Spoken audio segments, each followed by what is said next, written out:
so I know you're a big Shonda Rhimes fan, right? Definitely. Definitely. I hope I got that right. Okay, so I was watching, you know, Kev on Stage, Yeah. right, with Tony Baker. Yeah. So they were doing this thing where they were like, oh, the top 10 rappers that you would trust to babysit your baby or something like that, Okay. right? So I was like, so and yeah, the list was interesting. So I was inspired by them. So just quickly, because you're a Shonda Rhimes fan, right? Yes. When's your birthday? The 4th of April. Oh, how was it? Did you have a big one or? It was okay. It was pretty chilled. Yeah. It was okay. I think my sister took me out. Yeah. And then what did I do for my birthday? I think I always do something for myself for my birthday. That's anyway. good. You treat yourself. I always do. Like, I remember it's because on my 21st, I had the worst birthday ever. Aww. And then since then, I took it upon myself to always celebrate my birthday. So usually on my actual birthday, I don't expect anyone to do anything. I just tell them not to do it on my birthday because it's my day. Okay. And then they can do anything before, after my actual birthday. But it was okay. Okay, so this is going to be tricky, but let's just say, Okay. you know, for your next birthday, right, next year, if someone was like, okay, we're not going to do something on your day, but we want to do something for you, right? Okay. So we want to throw you a party or a brunch or, you know, like have a little gathering with some friends, you know, something to celebrate Rudo's birthday, right? Yeah. So give me 5 people that you'd want to be in your organizing committee, your birthday organizing committee.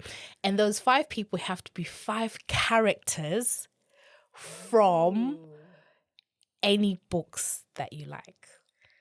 So the 5 characters that you would trust and you'd want to organize your birthday party or brunch or soiree. Okay. Oh, wow. It's actually a very hard one because the books that I read, most of them, the characters, some of them, they're quite unhinged. So I wouldn't really depend on some of them. But to start off, I think one person I would like is, I don't know if you've read Mame. No, I haven't. Mame. I think I'll go with the main character. I'm forgetting what her name was. But we just call her Mame because she was basically called Mame. I think she's quite reliable. I would go with her. Number 2. Oh my gosh, this is actually a very hard one. There's so many unhinged African literature. Well, because I mainly read African literature. Yes, anyway. I think that's why I'm quite struggling. But I think I'll go for Mallory. Was it Mallory or Marjorie from Homegoing? Okay. I don't think I'll go for any of Shimaunda's characters. Really? I don't think so. Maybe, no, definitely not. Definitely not. Probably the sister from Half of a Yellow Sun. Oh. I think the older sister. Yeah. Because I read the book a long time ago. I'm forgetting the name. Yes, because where is she? Right? Remember, we didn't find out. So, do you think she'll be there? Because we don't know. She's still missing. I'll go with the older sister. I think it's the younger sister went missing. Oh, the older sister. Yeah. I'm forgetting her name. Who else would I go with? I just read the 3 of us. Okay. I'll probably go with them because they're very rich. They're mega rich. So I probably know. And they'll chip in, right? Oh, definitely. But it won't be Temi. It won't be the friend. I think she's just, she's very much unhinged. Number 5. Oh, my gosh. My gosh. You know, it's like I've never read a book before. Any characters that you've written that you would want? Oh, any characters that I've written? Yes. I think I'll go with Chipo. I think she's very sweet, and I think she does things intentionally. Yeah, and she's very kind. I think she'll be my go-to because I know that I can rely on her. So yeah, I think that's it. One more. But you've given us 4. It's... Okay, one more. Okay. Yeah. Okay, let me.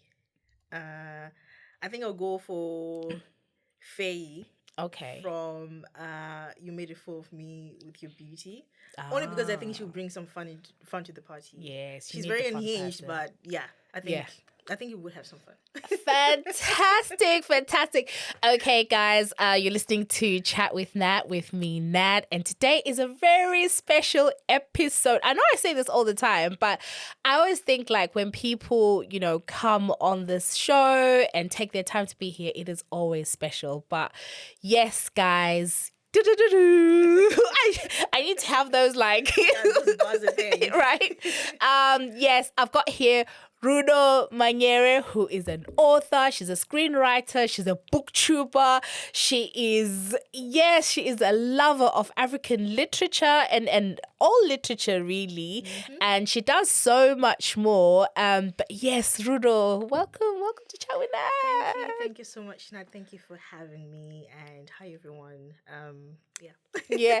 So I always find it interesting when maybe people introduce me, even like just randomly, let's say to friends or whatever, or there's this thing that when people are like, oh, this is Natasha, oh, she does this, or whatever. So how do you like introducing us? Because sometimes I get uncomfortable with like, oh, okay, yes, I do that, but this is not all that I do. Yeah. Like, so is there anything that I've missed out, or like, tell me, how do you like to be introduced?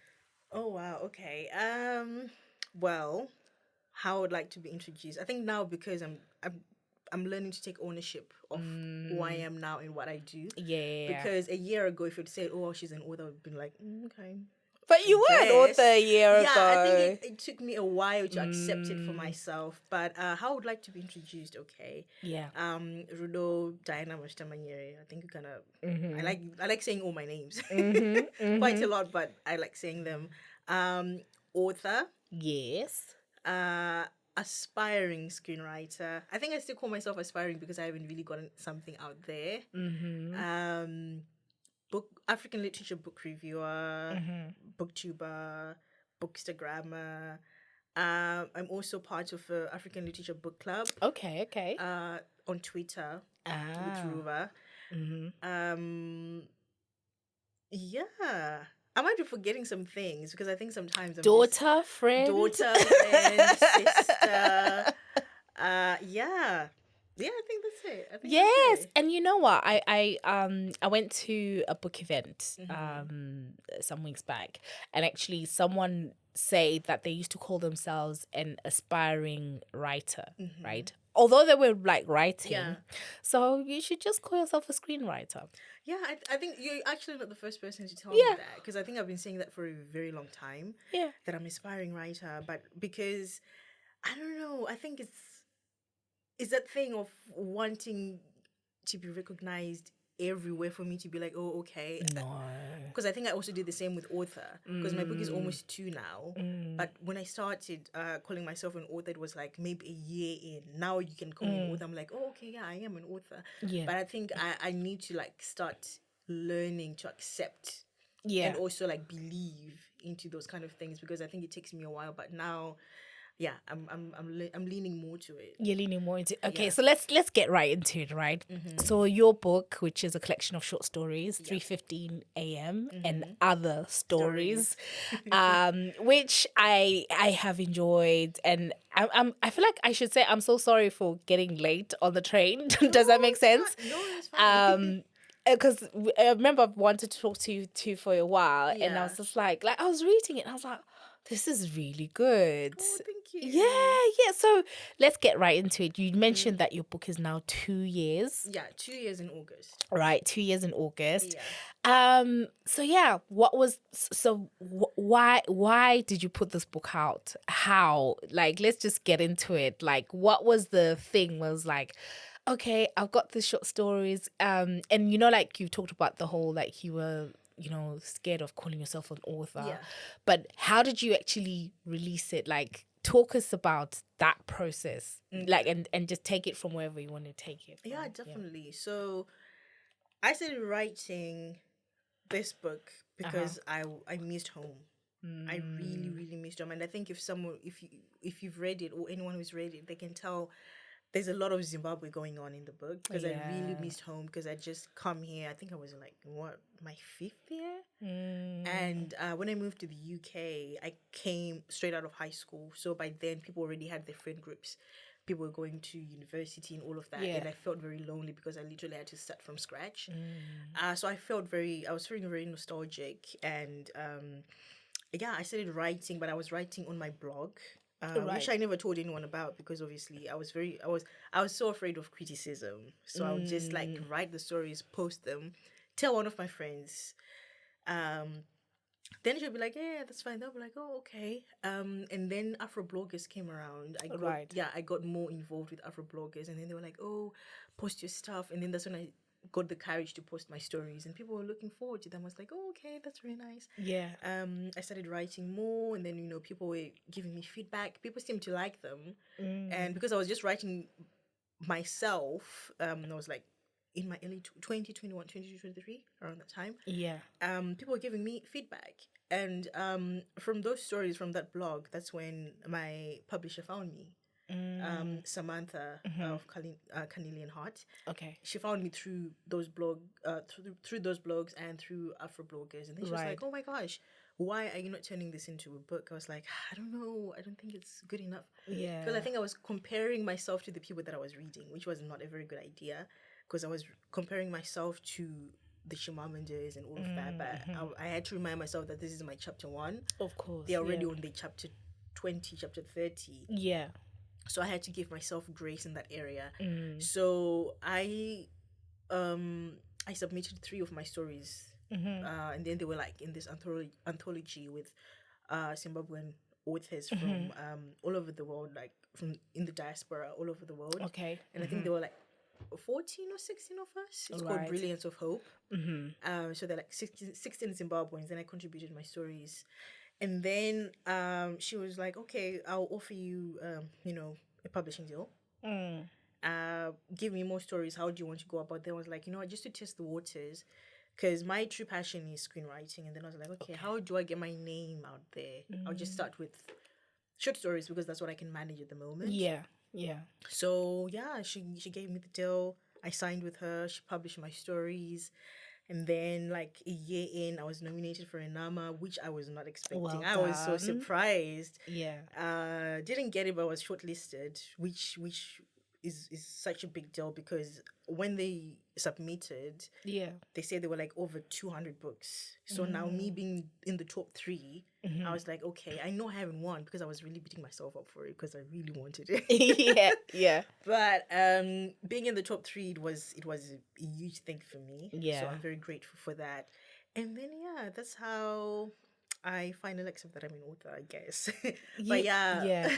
Yeah, you are an author. And for the people that don't know what numbers are, explain. I know it's the National Art, what is it? National Arts Merit Award. Yeah, and it's like it's the biggest sort of it's the biggest Zimbabwean award in the arts, right? Arts, yeah. So I wanted you to say that to show like that it's a big deal. Like being like it's almost like saying, oh, I'm a Brit nominee, right? Yeah. So well done, and Thank well done you. like for being in the top 3.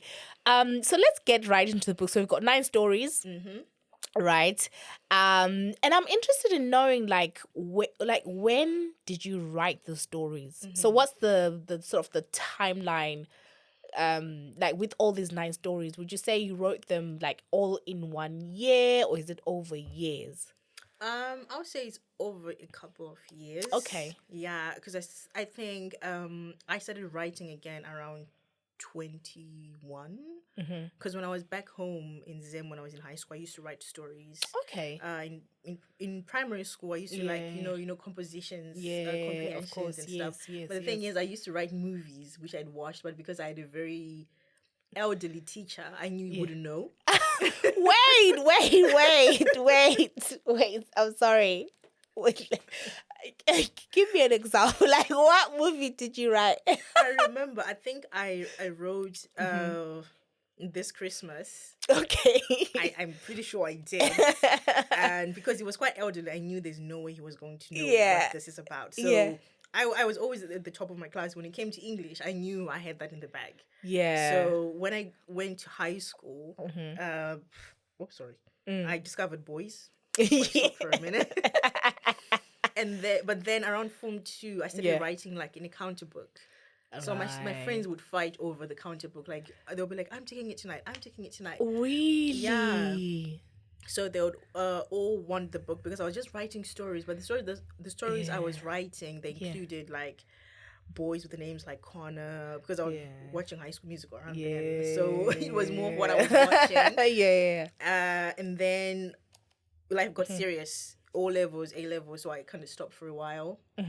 Then when I moved here, because I was feeling nostalgic and I was missing home so much, I decided then to express it by writing. But it was more of, I started with reading because I was kind of like looking for myself in books, because I missed home so much. So I actually started with African American books. Okay. The Toni Morrison, James Baldwin. Yeah. I was reading those books, but at the same time, I couldn't fully relate because we kind of have different histories. I couldn't talk about, slavery to that extent because my ancestors, they didn't really experience slavery to that extent. Yeah. So there was still a bit of lacking. I could understand the racism part of it, but when it came to like generational trauma, when it comes to slavery, I couldn't really. I felt like I was stealing the history, so I kind of had to move away from that. And then I discovered African literature, and I think the first book I read was Americana. I was obsessed. I think I bought like 5 copies for my friends and family. I was like, oh my gosh, look at this. Look at this. This girl, she can't find someone to do her hair where she is. And I just come home. I just come to the UK. And I was like, I would say like 3 years in then. And I was just like, oh my gosh, this is the best book ever. And I remember I was sending it back home to my cousins, to my friends, because it was, I could not believe it. And then from then I started reading more books. And from there, I saw the kind of writing, the kind of books they were writing. And I was like, oh, wow. I also want to write something because I miss home so much. And the quote which I always went with was Toni Morrison's "Write what you want to read." So I was like, okay, let me. What do I want to read? Okay, let me write what I want to read, because I think there's this notion that African literature looks a certain way, of which people tend to think that is all poverty, it's all heartbreak and all of that, but it can be different. You can make it your own as long as it's a story you want to read. That's completely fine. So that's how I came about. I think I was still answering your question. I think I kind of went. No. I love it. I love it. Because you've talked about, like basically the journey. But what I want to know, right, is, so you mentioned that you were reading like the Chimamandas and all that, and before that you mentioned that that was one of the reasons why, although you were inspired by them, you were kind of like, I don't want to call myself an author because I'm not really at the level and what and all that. But then now, sort of 2 years in, after your collection is out, how do you feel about that? Because remember, there's space for everyone, right? Yeah, definitely. So I really wanted to know, like, how. Yeah, I think now I am, because I think seeing other people who are also coming up, making friends with aspiring authors and all of that, then I'm like, okay, I'm actually an author. Because I think back then I thought like being an author was defined by you having like bestsellers, like your book is everywhere. Like I said, I was comparing myself to Chimamanda and stuff, which was not even because I just started. But now I'm like, okay, I've actually published a book, and it's not very easy, because for me, I think I overlooked that. It's very possible, but it's not everyone who's able to do that, to like keep writing, keep going, and have the passion and the drive, because sometimes people, they just write it and then they like okay, it didn't work, that's fine. Or they just give up on it. But I'm just grateful that I kept pushing through. As much as I was afraid, I did it scared anyway. And now when people say author, I'm like, and when people ask what do you do, the first thing I say, I'm an author. So I think now I'm more comfortable calling myself that. And the fact that, like you say, like someone sought you out and was like, what you're writing is brilliant. And even before that, if you think of the fact that your friends, remember in school, like school kids, teenagers are like the most brutal, right? So the fact that people were like fighting over your counter book and saying, you know what, I want to go home and read. I mean, but I know sometimes when you're young, you don't really understand. You just think, oh, this is just normal. Like, you know, people, you know, everyone else can write and all that. Okay, but just diving in, like zooming in on the book itself, I want to know, so 9 stories, which story I won't say is your favorite because I know that's like asking which of your 9 kids is your favorite. But then which story took the most out of you? I think it's actually 2. Pamshana, because I had to do research, obviously, and 1965. I think those ones took a lot. Because funny enough, most of my stories, I was coming from a romance point of view. But because I found out through writing this book that I actually like historical fiction, because I wasn't really aware. I was just like, okay. Because, for example, for 1965, it was more from, I was just thinking, surely around that time, there is a white person and a black person who genuinely just wanted to be with each other, who definitely loved each other and nothing else. You know, and then I was thinking, what was happening around that time? That was around Ian Smith and all of that, what was happening. So I kind of had to like immerse myself into that world a bit. Obviously, I couldn't fully understand, but I was asking around. I was asking my mom, my dad, what was going on around that time, how people were, you know, living their lives and all of that. And I think because I had to do research, because I wanted it to be as accurate as possible. It took a while. It took a lot out of me, and having to face also what was going on around that time to like black people. You know, the kind of jobs they had, they didn't have enough freedom and all of that was going on. And then also with Pamshan, I kind of had to like revisit, you know, the atrocities of the Zimbabwean government and all of that. So with Pamshana, actually, because I remember when I started writing it, I just come from a book discussion for House of Stone. And I think I remember Novio had come to Oxford. I used to live in Oxford around that time. And, I was like, how did you do this? Because I think she mentioned it on Girl in Skies that, you know, there's this girl who asked me. Then I was like, oh, okay, yeah, that was me. So, really? Yeah. I remember I was listening to Girl in Skies, and then she was like, this girl, she asked me, like, how did you do this? She was scared to read it. I genuinely was. Because the thing is, I didn't really understand the history of Zimbabwe from that point of view. Because growing up, it was more Shona kind of thing. And it's not taught. Exactly. It's not taught. So I took it upon myself to learn for myself exactly what went wrong. What happened. And she was so lovely. Her and the family, they sat down with me, they explained that, oh, it was because of the government, this, and this. Because for me, I grew up being told it's Shona Ndebele. You know, but it was actually more than that. So after reading that, I was inspired to write, because I was thinking, surely around that time there was a Shona and Ndebele person who just genuinely loved each other. Nothing else. They're not thinking of anything else. It was just genuinely someone who loved someone. So that's how these stories came about. So it was me just thinking, surely these people, there are people like this who genuinely just wanted to be with each other, but because of historical events, and they kind of had to move around and see how they can live their lives around that way. Oh, that's beautiful. I really like that, because, you know, like as we kind of alluded to, a lot of this history is not taught. Right? So we have to learn it, because a lot of it it's oral, you know, like we learn through oral tradition, right? Like being passed down from generation to generation, where even in my family, like the grandparent will tell you that, oh, you know, during Kukurahundi, oh, Endumbane, this happened, and you hear all these stories, and you're like, because for me, I was just like, you know, like you said, when you liked African American literature, but you felt, you know, I can't really immerse myself, or you know, because it's not my history. And I think for me, I've kind of had the same journey, in the sense that I was looking back, it's like at school I didn't really care too much for history, like, because we were learning about oh, what happened in, the Cold War and Berlin this, Conference. and whatever.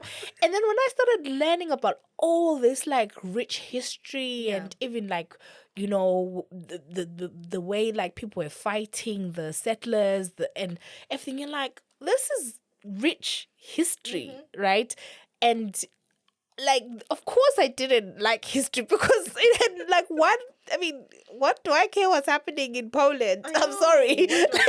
Why do I care about the Berlin Conference and all of that? Like, and you had to know it for the exam. I'm just like, surely. And it's just like, obviously, okay, don't get me wrong. Like, I know someone was like, oh, you need to get, of course. But you know what I'm saying? Like, because if we are not the champions of our history, like, who else can? And I can see how those and I commend you really for doing that, because I think having like these real stories of real people, and the backdrop being like real events that were actually happening is a way that, sometimes like people can start digesting and be like, oh, okay. And like say there's probably families who that was their story. Yeah, right? Definitely. No, so that's interesting. So going back to when you were saying that when you're young you used to write movies. Yeah. I'm still not over that. Like this was Tyler Perry before Tyler Perry.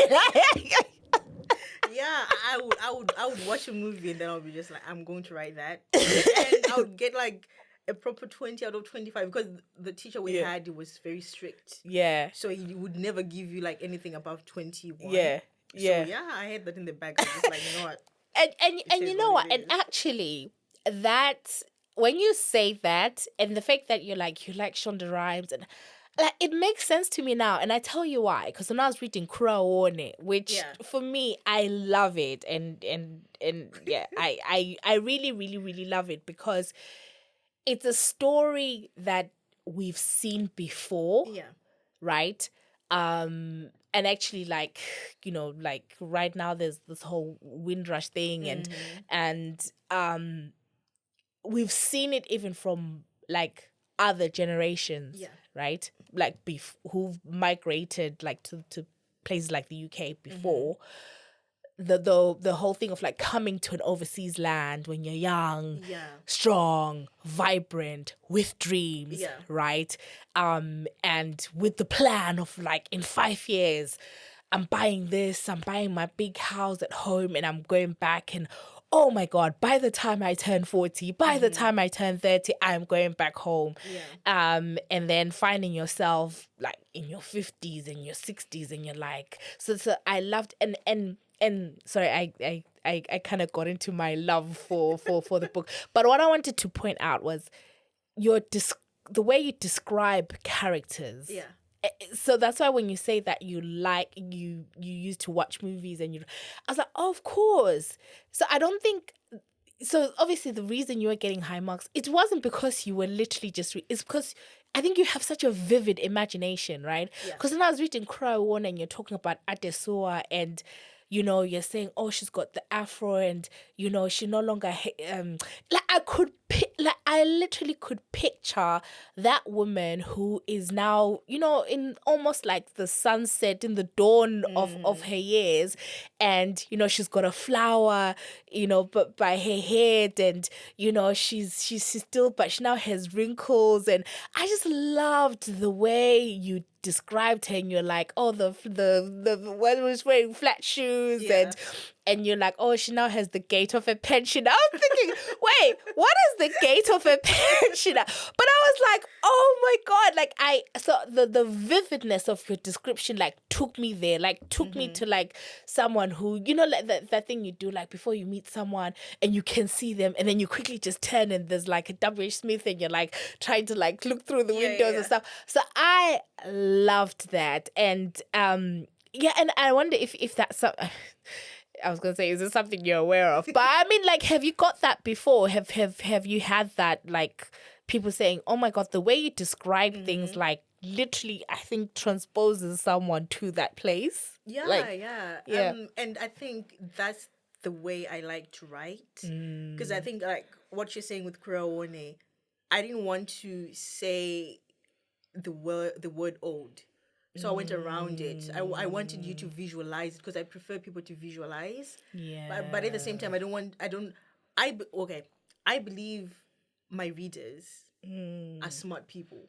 Yeah. So I don't like feeding you like this, Yeah. this, and this. I like you to imagine it.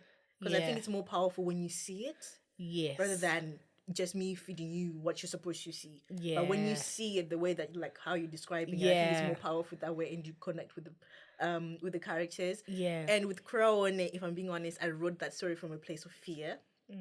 Because around that time, I had a very terrible visa situation going on. So that was the worst fear for me. So I projected it through Crown. Because I'd seen people who'd gone like 30 years. They were still in the UK. They didn't have papers and stuff. And that really scared me. Because I was like, that could be me. That could be me. And I was like 21, 22. And I was like, imagine in 20 years, I'm just waiting for this to happen. And so I wrote that out of fear. That was, Corona was me in that story because I was like, oh my gosh, if this happens to me. So I wrote that story from a place of fear, but also from, it's a love story in a way. Yeah. But it was just the realities of him now going to detention, He loved this woman, but she had to move on. Such is life. She couldn't wait. She couldn't wait because she also had to think about herself. And it might seem as if she was being selfish, but I think to an extent she now had to think of herself like, okay, love, yes, but also where are we going? And it was very heartbreaking for myself because I was like, considering I was writing myself as Crow, and I was like, oh my gosh, why am I breaking my own heart here? But I was just looking at the realities because I've heard stories of people who've given up on people they love because of the situation. And it's not because they don't love them, but they're forced to do this and make all these decisions. But yeah.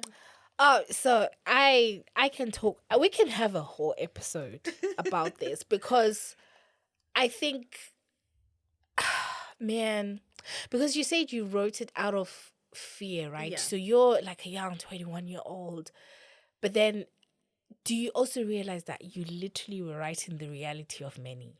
I know, because I saw that afterwards. I was like, oh, wow, because I was hearing people have gone like 18 years. I'm like, and I think around that time, there was a story which came out of a Zimbabwean man who had just gotten his papers like after like some years and then he passed away. So that was the caller guy. So that was inspired by that story because soon after he got them, after all these years, he passed away. And you're just like, this is so sad. Yeah. This is really, really sad. And it's a reality for so many people. Yeah. So I really wanted to put it out there. And I know it's a very sad story because people say African literature is sad, but that was my reality at that moment. And that was the story I wanted to read because that was what was going on around me. And that was my worst fear at that moment in time. So I was like, okay, how do I let this go? So I wrote it. I wrote the story. I wrote my worst fear. And then, Yeah, and I think it's so important, like when we talk about, migration, when people move countries and, people move for different reasons, right? Yeah.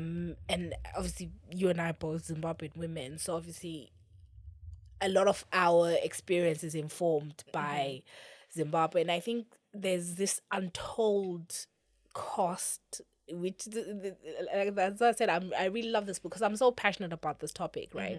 Because it's this social cost that has just been so high that we haven't even started getting the true like value or like the true quantity of what that cost has been on families, on society, on the social fabric of Zimbabweans at home, abroad. And I thought it was gut-wrenchingly beautiful the way you told it. And the fact that sometimes there just aren't any happy endings. Like, you read it and you think, obviously, like, Americana was, but it was different, right? Because you got that moment where, like, they open the door and you're like, okay, after all these years, finally. But then now there's now Steve, there's this, and I thought it was beautiful, like the name choice. It's not funny, like for people who don't know, obviously Kuraone is like grow up and see for yourself, right? Yeah. And then like I thought it was interesting how you like you introduce the character as being called Kura, right? And then like at some point at the sewer, obviously there's the whole like my susu, and I thought it talked about, like losing identity in some way, right? Because when your name, I think there's something about shortening names and all that stuff where there's like an identity loss. And then at the end, like Adesua says Kura Wone, right? And so get that. Then at the end, when he gets his papers, his name is Kura Wone Namo. I'm like, wait. In my defense, I wrote this book. I wrote these stories when I was like 23. So maybe the names, I was a bit dramatic, but at the same time, but it's at the end, I saw real, that there was actually, it meant something. It makes sense. Yeah. And Namo is some. It's like sorrow, right? Yeah, sorrow. Yeah. Yeah.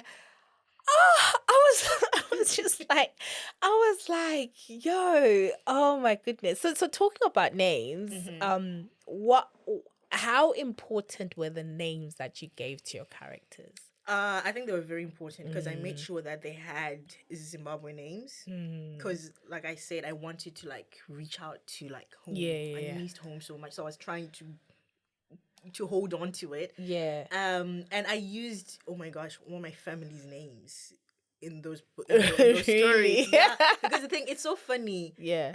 Once you start, it's like you've forgotten all the names, And I was also trying to be time accurate with the names. Like for Pamshana in 1965, I couldn't use like any modern names, so to say. So I kind of had to like deep and look for names around like your Obeds and the Lamechs and stuff.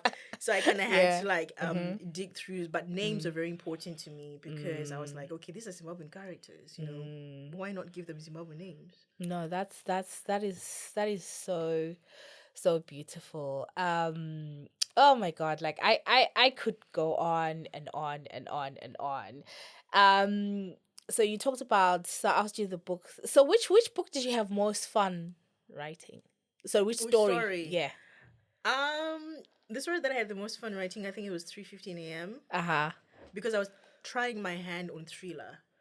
Because I was trying different genres, and I think I kind of lean more to like that kind of genre.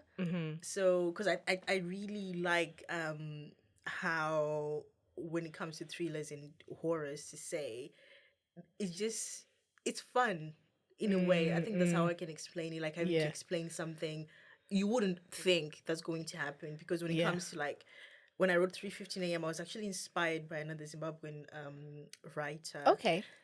She had a story in The New Daughters of Africa. Okay. It's like a very thick book with African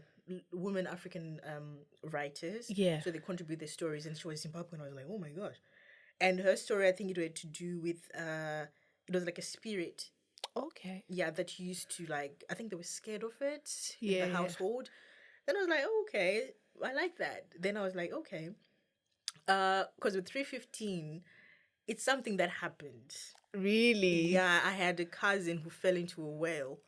It was a well, but it wasn't like a river. So that's the only difference. Yeah. And, I remember, this is so bad, but I remember, I think I was mad at her. So I kind of looked at her.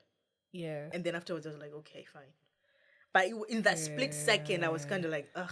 I just looked at her in there. I just... it's so evil now, but... You didn't let your intrusive thoughts win. My intrusive thoughts did not win. But then with 3:15 a.m., I kind of like let it go there. But and even the jealousy with the cousin. I have a cousin, like we're 5 months apart, but back then there was this jealousy we had. Of course, I'm 5 months older than her, so she was really like the baby, and I was just like, ugh. Yeah. Why? So there was a bit of jealousy. So I kind of like borrowed from those emotions when I was younger, when we were kind of like competing. Yeah. So I was able to project it to write this story about a girl who dies, and then the ghost haunts her 20 years later because she kind of took her life. But yeah, I think that was the fun one to that was the fun one. Okay, cool. Okay, so we could speak forever. Definitely. We could speak forever. But we'll have to wind down. But Rudo, you know what? Before you go, I came across something that I wanted to get your take, right? Okay. So so you've read like this, like it's called "Am I the?" Those stories where it's like, "Oh, am I the bad person?" Oh yes. Oh, am I the? I don't want to say because my aunt listens. It's really like, am I the A, right? Yeah. So I came across one that I thought, maybe I want to get your take, right? Okay. So I'll try to read it as quickly as I can. So it says, am I the bad person for not telling my family about being an author? Right. Okay. So this person writes, when I was younger, my parents always told me I was a great writer, but I absolutely should not pursue writing. They routinely discouraged me and even pulled me from writers' workshops and creative writing clubs in high school and middle school. Both my mom and dad basically never agreed on anything except that in quotes, you'd be destitute and a poor hobo living on the streets if I pursued writing. Yeah. So I ended up getting the STEM degree they wanted and have a good job. But I've been writing on the side for over 5 years now. Okay. And I've made a name for myself in a specific niche. I don't make a ton of money, but I've won a couple awards and have some small success in what has become my hobby. I elected not to tell my family or really anyone about it besides my current partner of 3 years because, well, screw them. But also, I write in the romance category and there's some sexual smut in my books. I guess I feel weird and uncomfortable about sharing that with them too. Anyways, my partner told them about it when we visited my mom and my aunt last month. And now they have been sending me all kinds of messages about how I'm a bad daughter and that I should have told them and shared my success. They basically complained that I robbed them of the opportunity to share information with family and friends about my success.